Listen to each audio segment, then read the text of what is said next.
Session 3, Chapter 10, on muscle tissue. So we're going to continue our discussion on the structure of muscle tissue. We've been talking about skeletal muscle, and we were looking at the neuromuscular junction in the last session and how all of that fits together with the skeletal muscle system.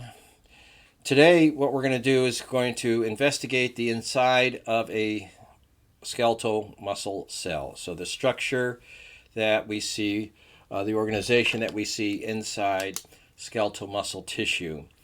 So to begin with, let's take a picture. Let's take a look at a picture and just kind of go ahead and identify the major features that we want to pay attention to. And then we'll get something in our notes. I also have a model that we'll be able to use to look at some of these features in a three-dimensional way. So to begin, let's just take a look. A muscle cell, a skeletal muscle cell, as you know, is a long cylindrical cell with multiple nuclei that are arranged out on the periphery of the cell, as you can see here in this image. Okay. The membrane is referred to as the sarcolemma. And inside that cell, it's packed with proteins, and these proteins arrange themselves in a particular pattern. The bundles of proteins are referred to as myofibrils. So here I have a myofibril, here, so forth and so on. We also have a lot of mitochondria, as you can see. This is very important, as you'll learn, because to create a muscle contraction, we need a lot of ATP. It requires a lot of energy, and we'll use ATP to get that energy. In addition to the myofibrils, there is a structure, a network of membrane within the cell. This is referred to as the sarcoplasmic reticulum. This contains calcium, and you can see it's very extensive, and it is arranged around each of these bundles, these myofibrils. A particular region or area of the sarcoplasmic reticulum is this structure, this bag-like structure sitting next to this blue tube. As you can see, those are referred to as terminal cisterns. Keep in mind, the terminal cistern is simply a part of the larger structure that we call the sarcolemma. This tube is called a transverse tubule, often abbreviated as T-tubule. And we've talked about this in the lab, and I'll re-emphasize this. This is literally an extension of the cell membrane down into the cell, creating a tunnel through the cell. And as we talked about in the last session, this is very important for getting that message, the action potential down into the interior of the cell. Let's take a look at these same structures using a model, and then we'll get something into our notes. Okay. So I'm going to grab the model, and I'm going to pan out here so we have a nice view of that. And let's turn it this way. So once again, I can see the myofibrils here. Remember, these are bundles of proteins inside the cell. I see the sarcolemma, which is this tan border that you see here. I see many mitochondria. Then I see the sarcoplasmic reticulum arranged around these bundles. And here I can see very clearly the extensive network that we call the sarcoplasmic reticulum, and a portion of it which is sitting right next to the T-tubule. This portion right here is the terminal cisterns. I've got a pair of them, one on this side and then one on this side here. So I've got 2 terminal cisterns plus the T-tubule that makes up 3 things. That's called a triad. Okay. This T-tubule, as I mentioned, is a literal extension of the membrane of the cell down into the interior of the cell. So it is a hole or a tunnel that passes through the cell and comes out onto the other side. As you can see, I've got an opening right here. So very like a donut hole or a tunnel through a mountain. And of course, as I talked about in the last session, we're going to generate an action potential. That action potential will travel along the membrane, and when it hits these T tubules, it travels down the T tubules. It's then communicated to the sarcoplasmic reticulum, which then releases calcium. And as we'll see when we look at a muscle contraction, calcium is the key for a muscle contraction. To reemphasize what we had talked about earlier, this model also contains a neuromuscular junction. So here we can see the axon terminal, and it makes a bend, a 90-degree turn here, and all of this yellow represents the interior of that neuron. This is the synaptic end bulb here. These white bubbly things that you see there, those would be the synaptic end bulbs. You can see that there's a space here. That is the synaptic cleft. You see the junctional folds, and all of this is the motor end plate. So we can see all of that in this model. Okay? All right. Well, let's get some of this down in writing and talk a little bit about the anatomy of a muscle cell as we do that. All right, so to begin with,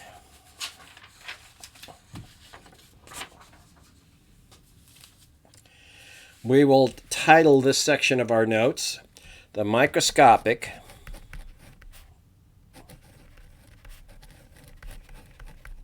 Anatomy of skeletal muscle cell. Okay? So again, let's talk a little bit about terminology, the approach we use, or the names that we use to talk about this. I often simplify things just by saying muscle cell, but you should know that muscle cell also includes this term, or can be described as a muscle fiber. Another term meaning the same thing, that's the muscle cell. And we can also use this term, myofibers. All three of those terms mean exactly the same thing, a muscle cell. Okay? So just don't be confused if you see the terminology changes depending on what source you're looking at. Okay? So let's talk a little bit, and very little really, about the development of a skeletal muscle cell. How do we build a skeletal muscle cell? And the answer is we're going to produce the cell by the fusion of hundreds of embryonic cells. Okay. In other words, you're going to start off with, and I'm not going to draw hundreds, but I'll draw a number of them. These embryonic cells, and they align themselves in a pattern that would be the same pattern in which the final cell would assume, and they fuse together. And when they fuse together, you can end up with a long cylindrical cell. And each of these cells, as you can see, has a nucleus. And so when you fuse all these together, you end up with multiple nuclei in that cell. So that's how that works.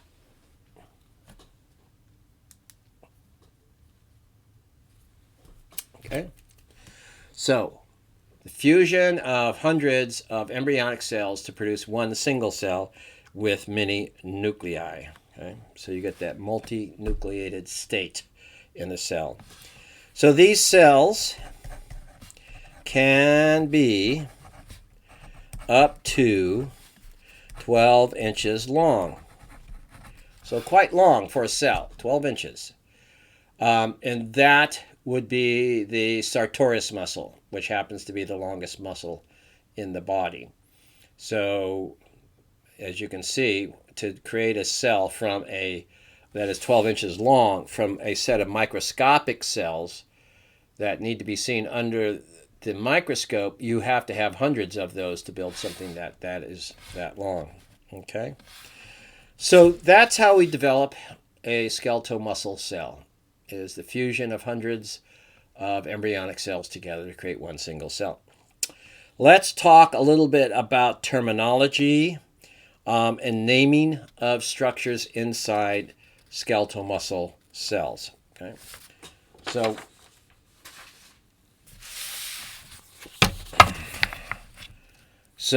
the structures within a muscle cell.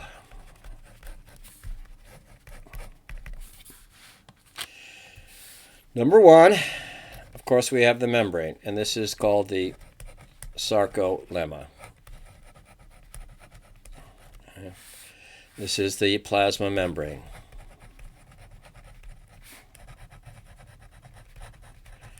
And at this point, you might be wondering why all of this new terminology now.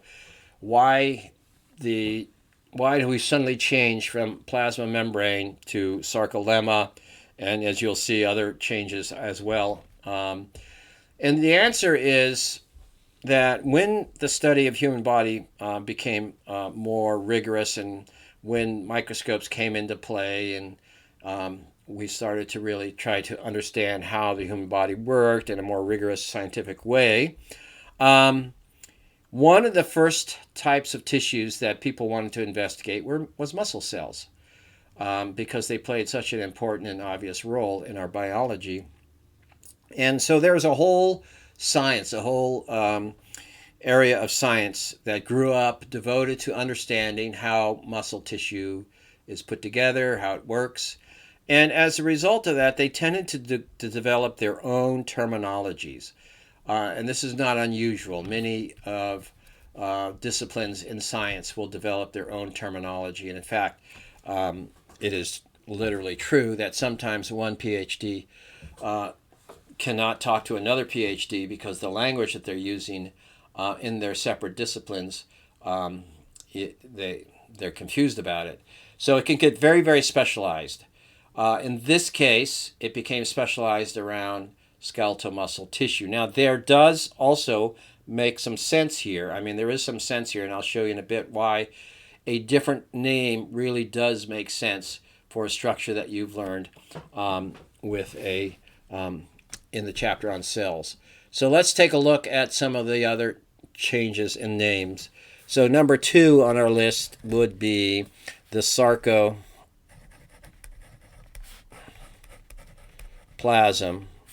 And this, of course, is the same thing as the cytoplasm that we learned about way back when we were doing the chapter on cells. Okay. So here is a good example of how this is a little bit different and really probably justifies a different name, because what we find in the cytoplasm of skeletal muscle cells is we have large amounts of the following things. Number 1, glycogen.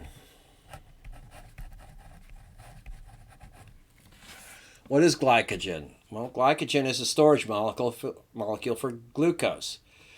And an unusual amount. In fact, this is the only place in the body other than the liver where we store glycogen in skeletal muscle tissue, because it's a source of energy.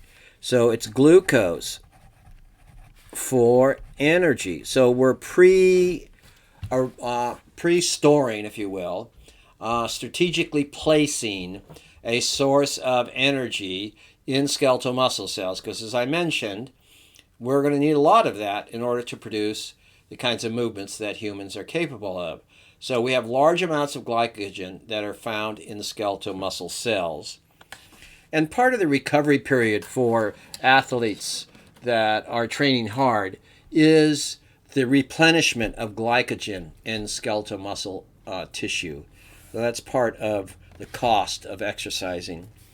So a second difference is that we have a molecule called myoglobin. And maybe that sounds a little bit familiar to you. Myoglobin sounds like hemoglobin, doesn't it?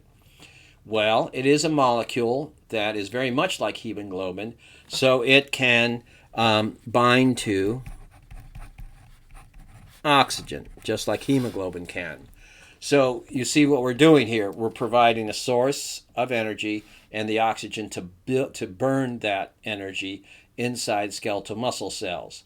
So we have a lot of glycogen, we have a lot of myoglobin, and finally, and this we've already mentioned, but we're going to list it here, we have a lot of mitochondria.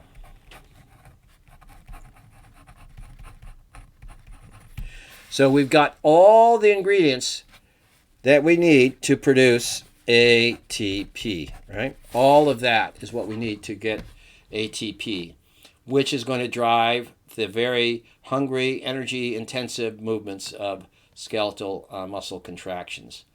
Right? So, the sarcoplasm. We also have the T-tubules. So this is another structure, which is the transverse tubules.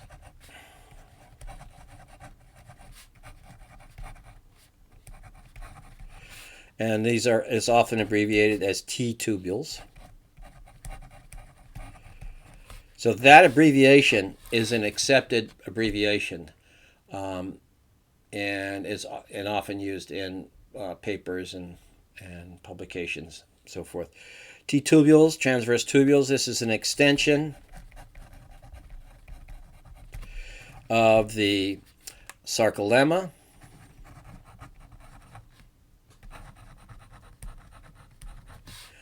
Into the cell. And we've talked about that and we've seen it several times already. There is another structure which we're going to list next. So we have transverse tubules, or the T-tubules, an extension of the sarcolemma into the cell.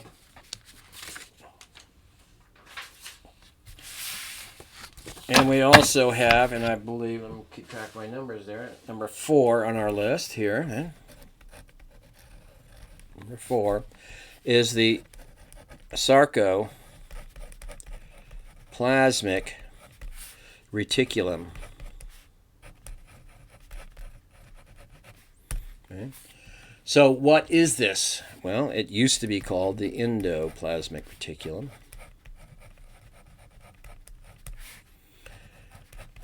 And here is another very good example of why a name change is really warranted and justified. Because this is not acting as a normal endoplasmic reticulum. It's acting to store calcium. And calcium, as you'll see, is the on-off switch. And let's just write that down. The on-off switch for a muscle contraction. And we're going to write this statement down multiple times. I'm going to drive this lesson home. Without calcium being present in the environment, you're not going to have a muscle contraction. If you remove calcium, you will relax the muscle. So with calcium, contraction. Without calcium, relaxation. So this is where we're storing it, in the sarcoplasmic reticulum. And then when it's released from the sarcoplasmic reticulum into the cell, we're going to get a muscle contraction. And let's stop for a moment and come back to the model, because I really want to emphasize this idea and really drive this home. So remember what I talked about. The sarcoplasmic reticulum is a network of membrane that surrounds each of the myofibrils. Okay. And inside that structure is calcium. So these myofibrils are going to be responsible for a muscle contraction. So I'm placing the source of calcium in a position so that when I release it, it can go into this structure and allow that contraction to take place. So that's why I pointed out earlier, it's surrounding these structures because it's important for these structures in order to produce a muscle contraction.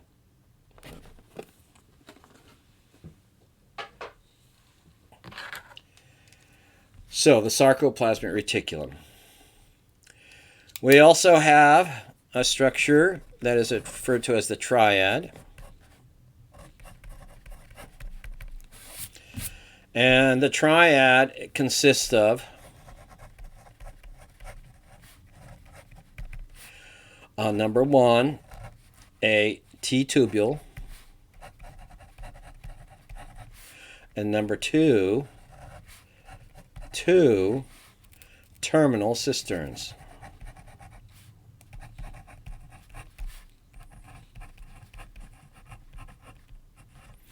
And so our notes should reflect that. So here is going to be my T-tubule. Here is going to be, so my T-tubule. And now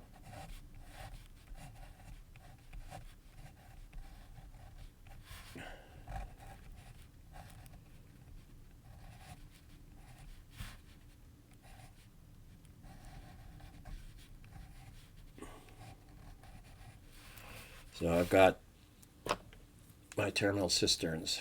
Yeah.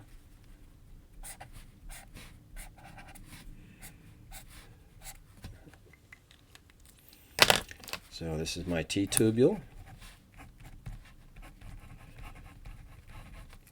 And I've got 1, 2 terminal cisterns.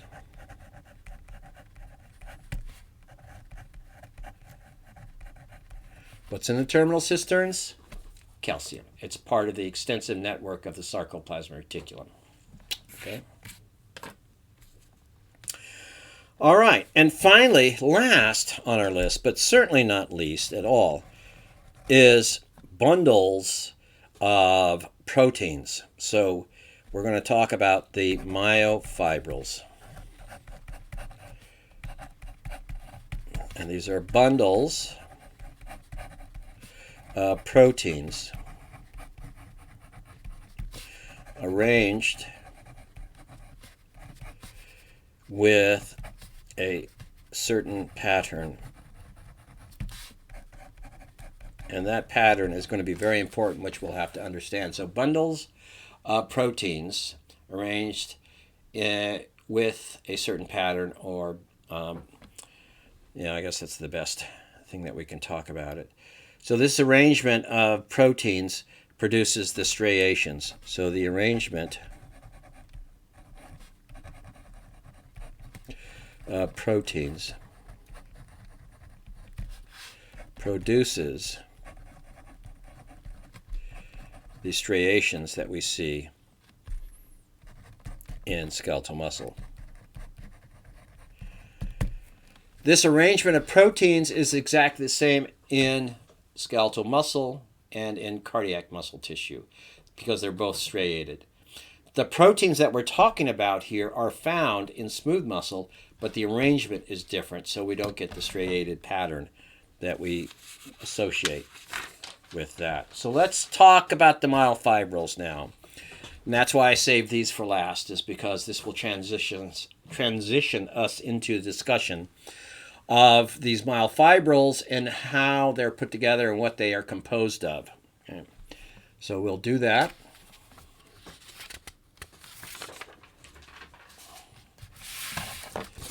So myofibrils.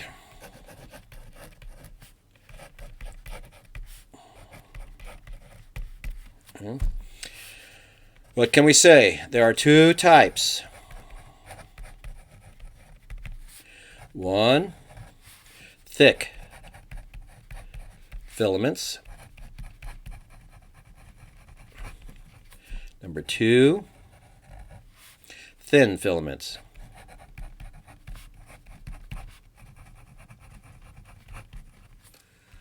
Those are the two types, okay? And what we're going to do is we're going to spend some time describing these filaments and how they're put together. And then we'll see how they function. So two types, thick filaments and thin filaments. Thick filaments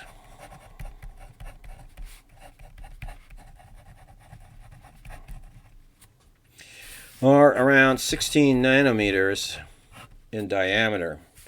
And we describe these as contractile proteins.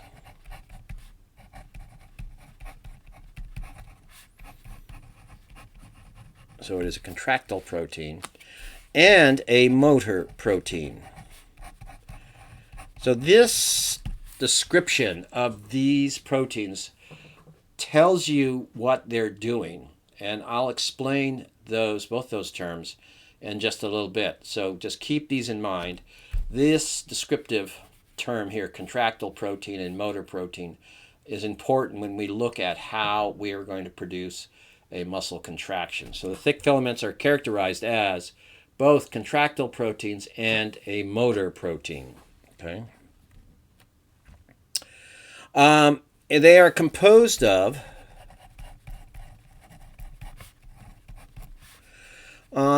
and these two squiggly lines represent approximately 300 molecules of a protein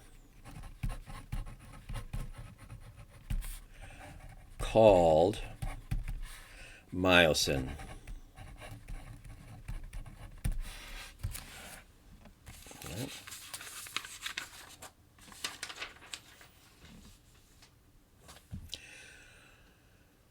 We're going to look at some pictures and we're going to go through this. We're just getting the written description down now, and then we'll take a closer look using some pictures and describing these.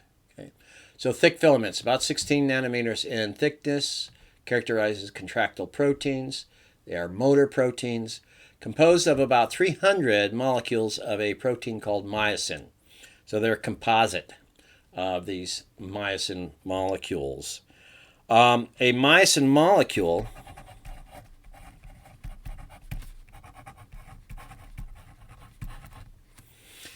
is composed of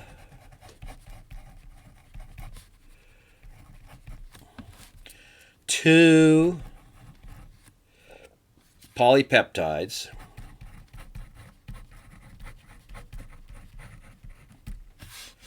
twisted around each other.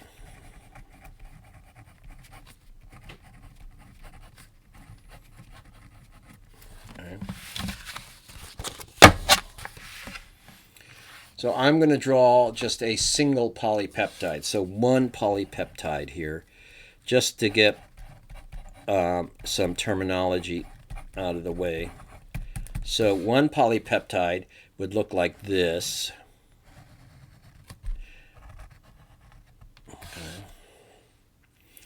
And so what we have here is a tail and a head. And I'm going to have two of these. They twist around each other. It's as if someone got frustrated on a golf course and took their putters and twisted them around each other.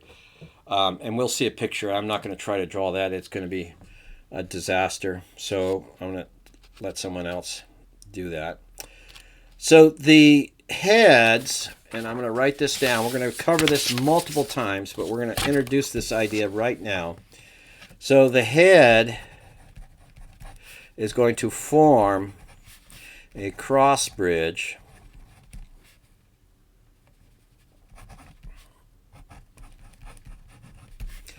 with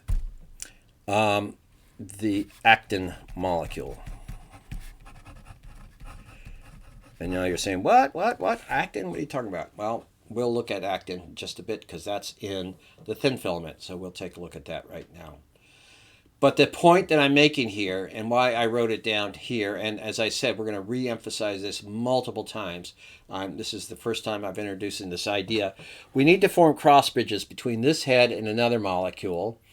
And then when that cross bridge is made, This head is going to swivel like a door swivels. And because it's attached to the molecule here, which is called actin, it will pull that actin molecule in a direction, one direction. And that's how we're starting to contract that muscle. So just hang on. It will all be clear as we progress through this. All right, so we've got the myosin molecule. We've got the thick filament. Let's turn our attention then to the thin filament.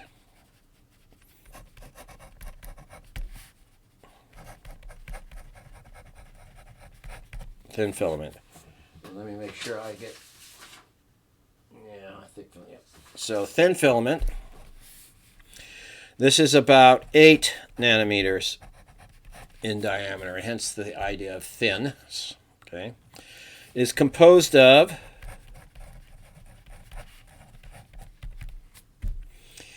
number 1, actin. There it is. There's the molecule we just mentioned here. Okay. And actin is going to be characterized as a contractile protein.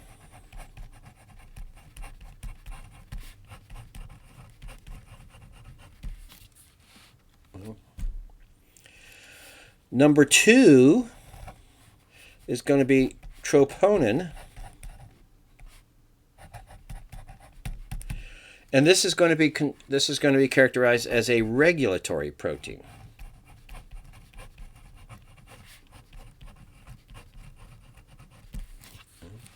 So we have actin, troponin. Actin is the contractile protein. Troponin is going to be our regulatory protein. And the third protein is tropomyosin.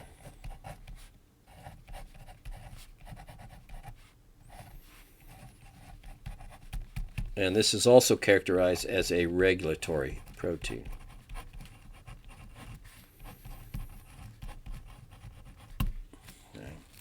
So this is the thin filament. We've got a lot of things happening here in the thin filament. 3 different types of proteins. So let's do a little description of each of these. Tropomyosin is a long, thin protein.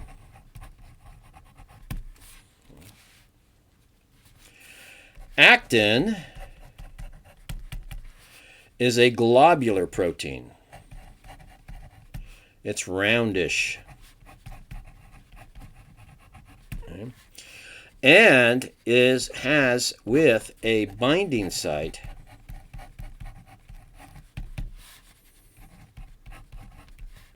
for, wait for it, myosin. Okay, so it brings us back to this statement.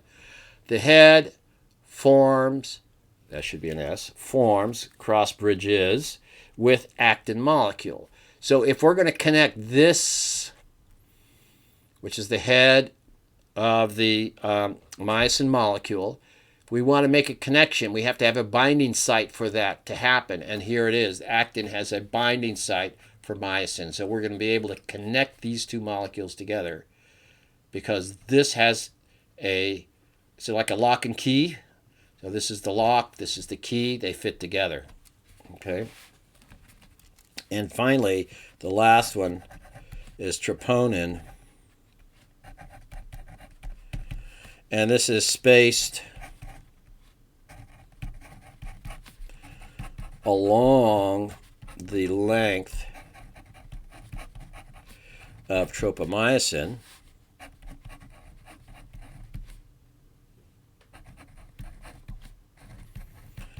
And has a binding site for calcium. So it's capable of binding to calcium. All right, so that's kind of a written description. Let's get into the weeds. Let's look at it and talk about it and get a good picture of what we're looking at here. Okay. So I'll start off with an image from the textbook. We'll look at it, describe it, and then I have 2 handouts which you should have in front of you. If If you don't, you should probably go get them. I'll show you what they look like right now. So if you don't have them, you can put me on pause. There's one that looks like this. You want that one ready. And there's one that looks like this. And you want that one ready too. We're going to be using those two together to get into the details of these two molecules, the thick and thin filaments. Okay. So now's a good time to put me on hold and grab those if you don't have them.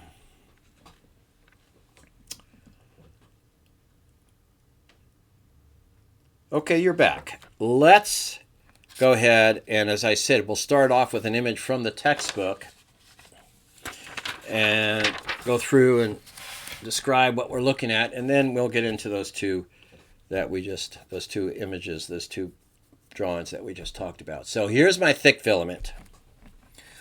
And as you can see, it's composed of many, many molecules of myosin. And so they've done a fairly good job of showing you how these two molecules twist around each other. And we've got a tail and we've got two heads. And then we stick these together so that the heads, notice where the heads are concentrated out here at the end. And there's no heads here in the center. So out here at the head, at this end and at this end, you see that head of the myosin molecule. So that's my thick filament. And of course, that's going to have a binding site. That has a binding site because it binds to this molecule here, which is the globular molecule, and that's called actin. And you can see that there are two other molecules, troponin and tropomyosin. And as right now, tropomyosin is situated above and sitting on the binding site for myosin. The myosin binding site is being covered up by this long, thin molecule, which is tropomyosin, whereas troponin is sitting spaced out along that long, thin molecule. And as you can see, we're going to bind to calcium here. And I'm just going to give you a very quick preview of what all of this means. So what's going to happen is when calcium comes in and binds to this molecule, troponin, it's going to change the shape of troponin. And then that change in shape will affect tropomyosin. And what will happen is tropomyosin will roll off and expose the binding site on actin for the myosin heads. So right now they're covered up because there's no calcium available. But if I bring in calcium, then that molecule will no longer be covering the binding site for actin. And we will be able then to connect the cross bridges. The myosin head will connect to actin, and then this head will swivel. The heads will swivel towards the center. And if I have two of these thin filaments here, I will drag them or slide them towards the center. And if I connect all of this to the cell, to the wall of the cell, to the membrane of the cell, then I will shorten that cell. So that's a quick preview of where we're going. But as you can see, we first need to understand how all of this is put together. So that's that. Let's take a look at this image now and talk. How are we going to do this? Do it this way or this way? Let's do it this way. I don't know. One way is up, one way is down. I don't really care. Okay, so let's go and color in some areas. I'm going to color this area.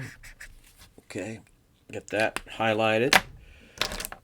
I'm also going to highlight this area right here and this area right there. So, and then let's put in some information here.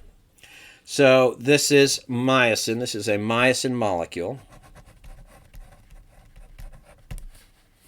Okay. And this down here, of course, is my thick filament.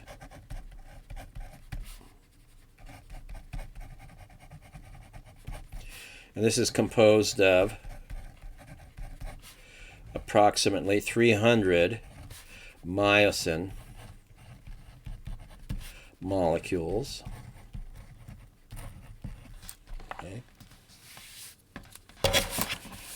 change this so I'm not riding off the edge. Okay. And I've got a binding site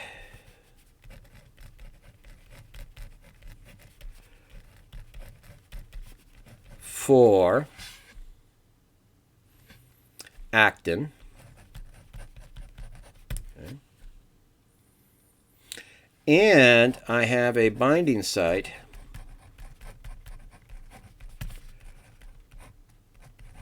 for ATP. ATP, actin.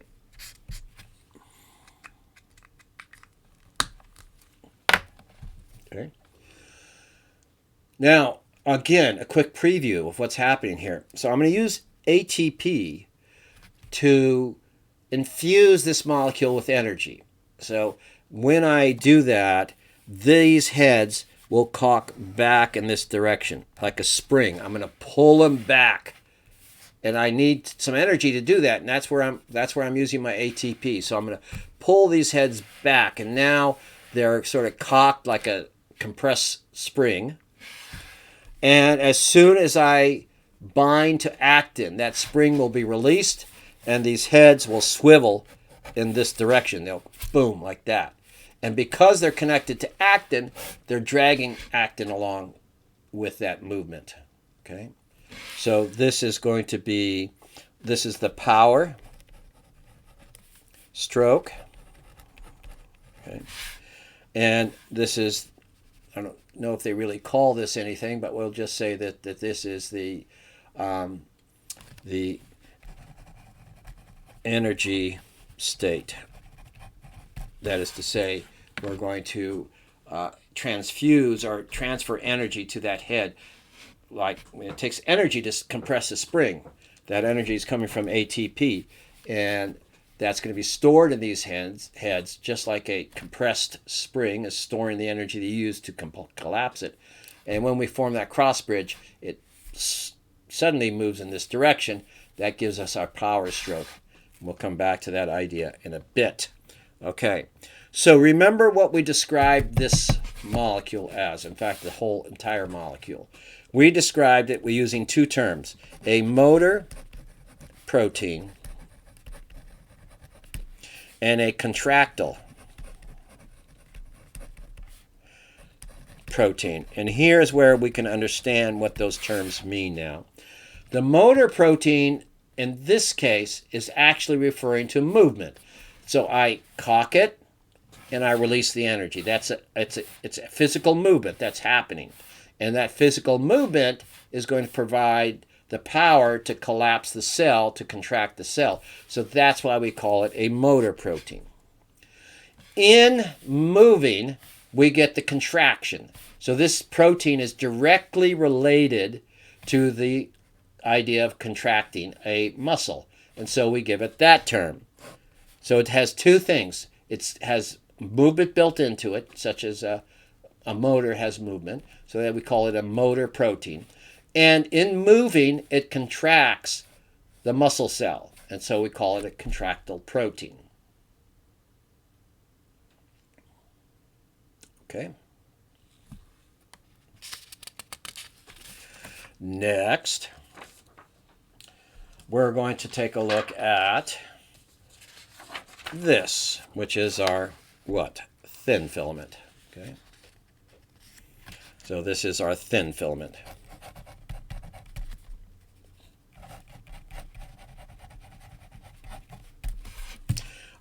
I forgot something. Sorry. Let's come back to that other drawing. So go back to that other drawing. And what I want to do here is I want to do a cross section. So I'm going to cut this, and I'm going to do a cross section, because what I want to show you is that this molecule in cross section, the heads are literally spaced all around the circumference of this cell. Okay, so I have the center portion, and then the heads that are sticking out are arranged in a pattern around it, literally all around it like that. So that's my cross section.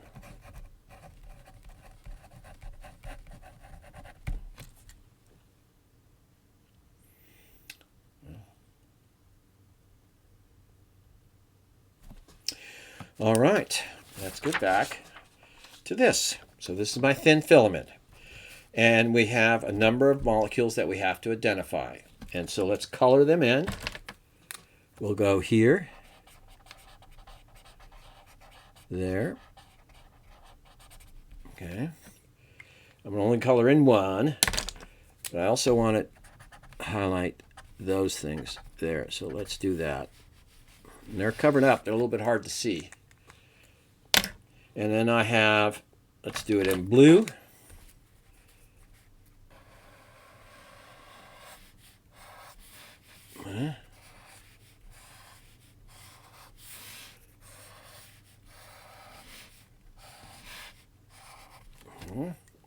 And then, what do you want to do? Yellow? Okay, let's do yellow. There we go. All right. Oh, one more. I forgot those. I don't want to leave them out. There you go. Okay, so let's name them. So as you know, this is going to be actin.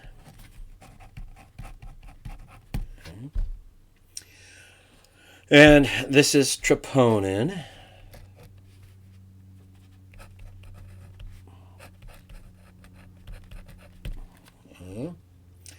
And the long thin one is tropomyosin.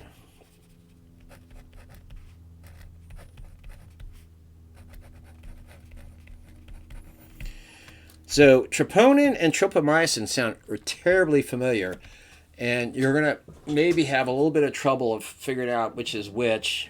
So notice that tropomyosin is a much longer word, and that's what I do, is I say to myself, oh, longer word, long, thin protein.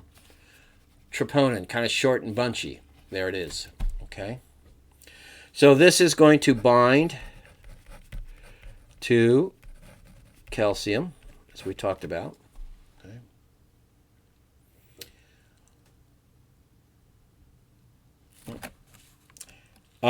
Let's contract. So the actin is characterized as a contractile protein. Why? Because it's involved in that sliding of when we bind to, well, we got to put that in there, forgot. So that's the myosin binding site.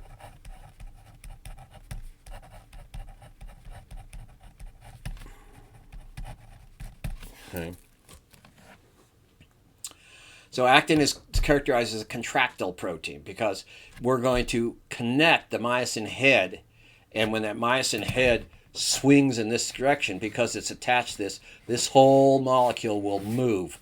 And we're going to connect the end of this molecule to the membrane on this side and on this side, and we'll just collapse that muscle. So it's part of the contraction. There's no motor here because it's not physically producing the movement. It's part of the movement, so we call it a contractile, but it's not producing the movement, so we can't call it a motor protein. Okay. These two here, of course, are regulatory proteins, right? We called those regulatory proteins.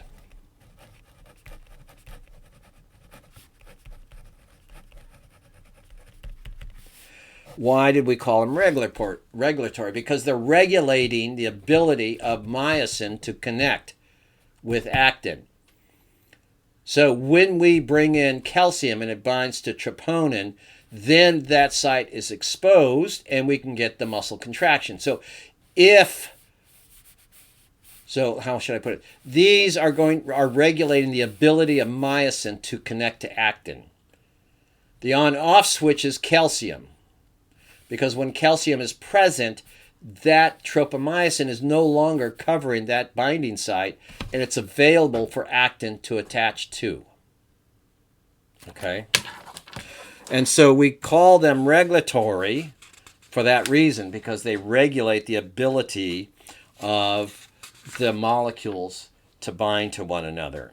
So let's go ahead and draw two scenarios. We're going to try to capture this information.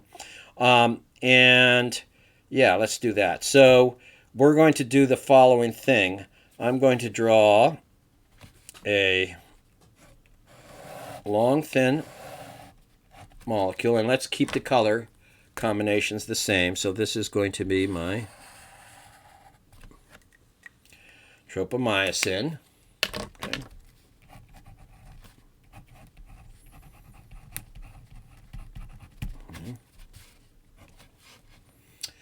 And then I'm going to have another molecule, which I'll just show as a little bump like this. I'm not going to get fancy. Follow that in with yellow. Okay, and so that's my troponin.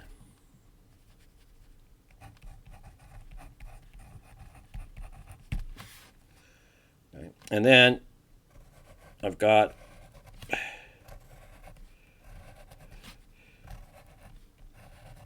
and I'm not doing a very good job of getting these circles, but it's okay.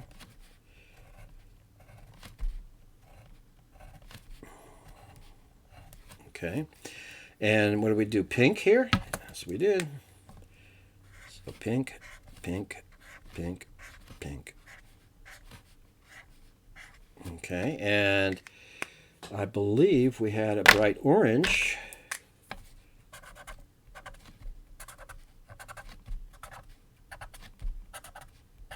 Okay, so here is no calcium.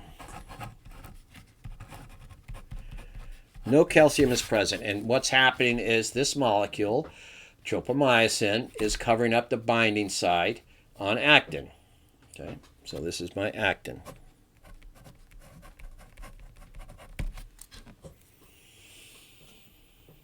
Okay, now I'm going to introduce calcium. So I'm going to go ahead and draw the same system. And you want to put that thing a little bit lower than before.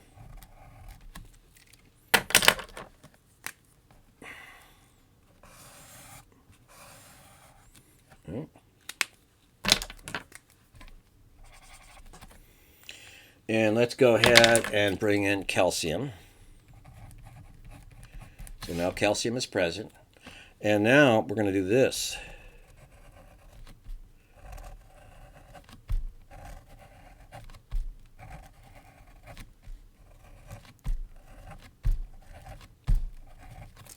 So once again, we've got our purples.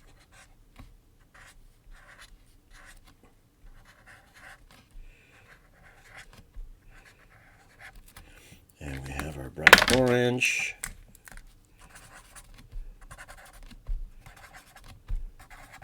Okay. And now calcium is present.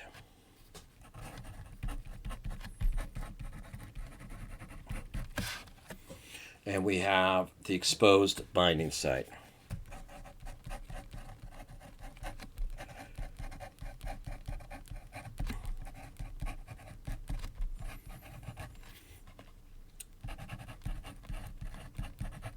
And as soon as we expose that, we can form the cross bridges, and then that head starts swiveling, and we get the action of move. Okay.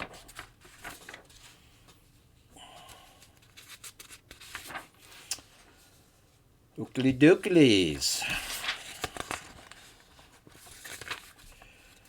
Let's look at how we're going to connect this system to the cell.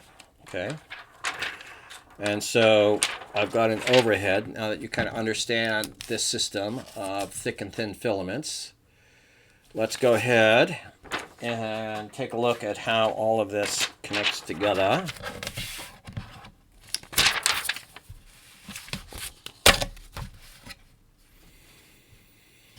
So we have thick and thin filaments, and there are multiple arrangements in here. So we haven't yet described that situation, but you can imagine thick and thin filaments are arranged in here.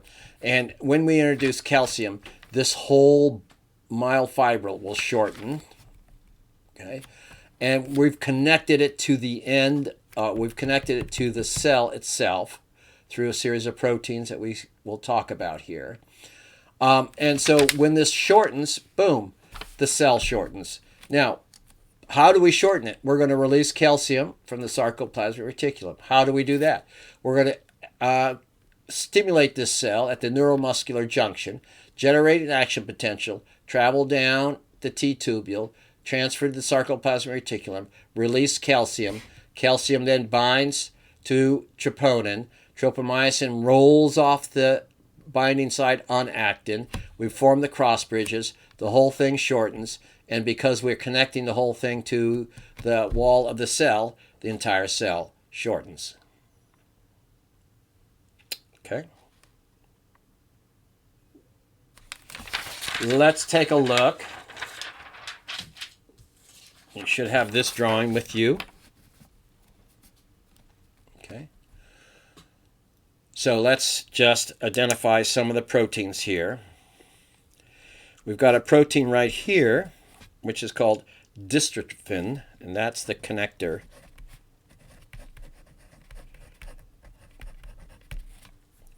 So there and there, okay.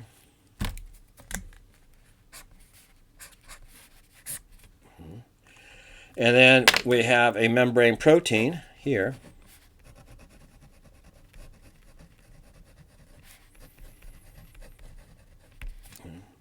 In which we're attaching dystrophin to the membrane. Also notice in this drawing we got a couple things. Since they're here, let's go ahead and identify them. Mitochondria. This is one of the things on our list. Remember, we have a lot of these. We have myoglobin.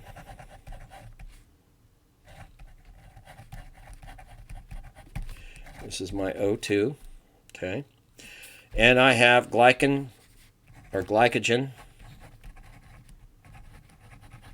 granules. And this is my sugar. Okay. And this will be my ATP to make this thing happen.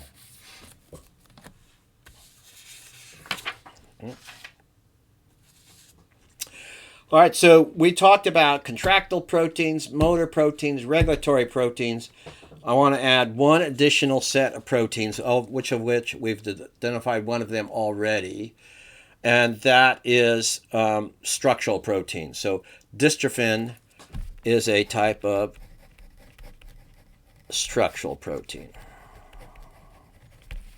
There's a couple more we want to mention, and then we'll have this stage basically set for what's coming up, which is the actual muscle contraction.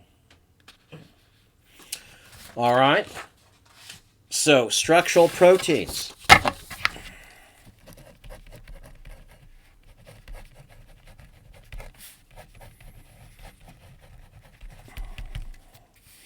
Number one, we have elastic filament. Okay.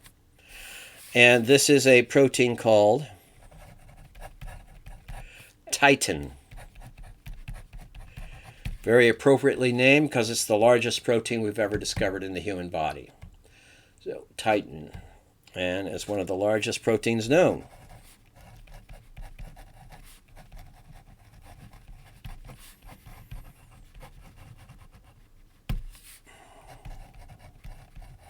Okay. And its job is to anchor the thick filaments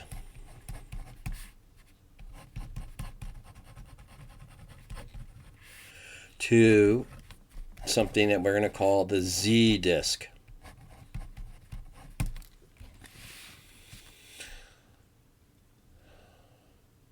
So it's a way of connecting something within the structures we're learning about together. Okay, so this is an elastic filament called titin, and it's the largest protein in the human body and one of the largest proteins ever discovered, and it anchors the thick filaments to what we call the Z disc.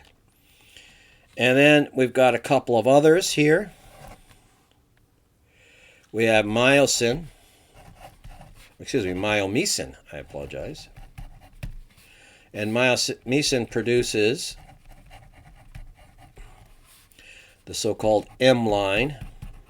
which is right now you have no idea what that is. We'll get there. Don't worry.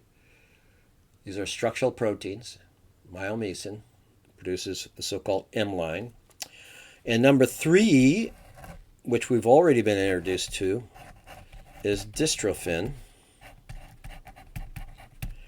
And this is going to connect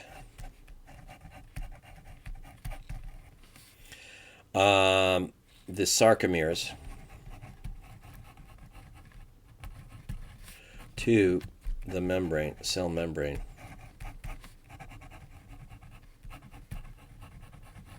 Okay. All right. Well, let's take a look at that and take a moment and look at those structures that we've just identified. So these are structural proteins, in that they are kind of holding things together. They're the framework that helps to hold all of these other proteins we've been talking about together in the right alignment and in the proper orientation.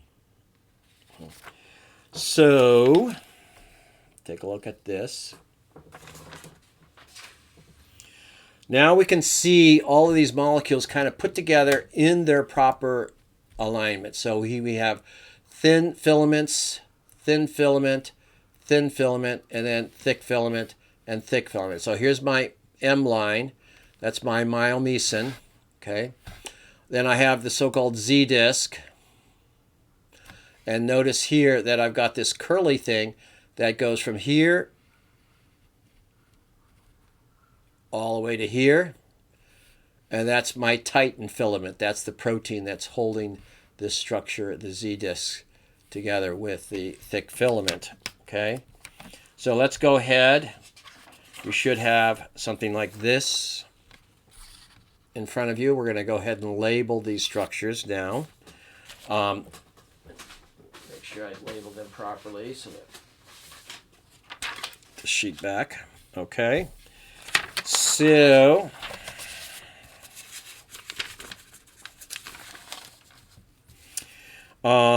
yeah, let's do this. I'm sorry.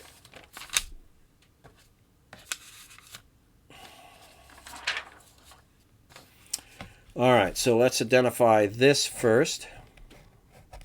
That structure right there, which is myomecin.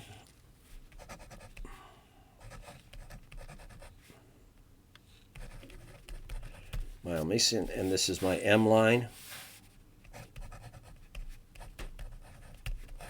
Okay. I have titin.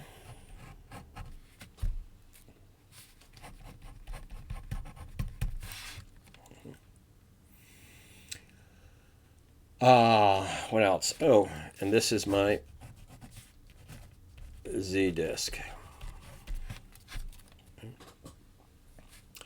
This whole structure that we're looking at is referred to as a sarcomere.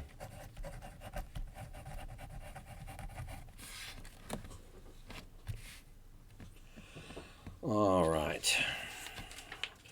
Now, you're going to probably need another one of these in the next lecture. You'll need one of these in the next lecture, in fact.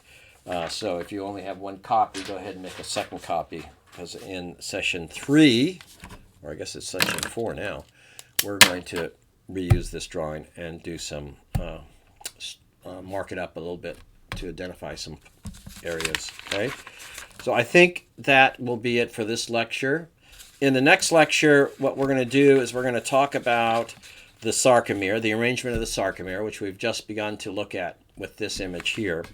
And then we're going to get into the sliding filament mechanism. That is how a muscle contracts. And then in the following lectures, we'll be looking at energy. We're looking at how we produce tension and a number of other important factors. And that should finish it up. So I will see you in session 4.